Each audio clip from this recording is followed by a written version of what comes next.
जड़े हीराकुद बंधर नियमित कर्मचारी मो नाम हरिहर सेठी।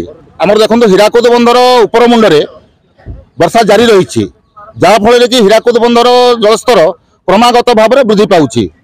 आमर प्राप्त सूचना अनुजाई सकाल 9टा सुधा जलस्तर 609.19 फुट पहुंची सारी। आसंता रविवार 28 तारीख दिन सकाल 9टार आमर मुख्य बंधर कर्तृपक्ष जे कि मुख्य जंत्री निर्देश क्रमे प्रथम बन्या जल निष्कासन तार 48 घंटा पूर्वर आमको निर्देश दि जाइए जे तुमे हीराकुदर बंधर तलमुंडे जी गाँ अच्छी तटवर्ती अंचल अच्छी से जगह को जाई लोक डाकबाजी साहाय्य सचेतन कराओ। हीराकुद बाहरीचु मैंने केउटापड़ा गोजातल बृंदावती पड़ा निमपाली दुर्गापाली एपरिक आम बर्तमान करचेरी छक को भी पहुंच सारीचु।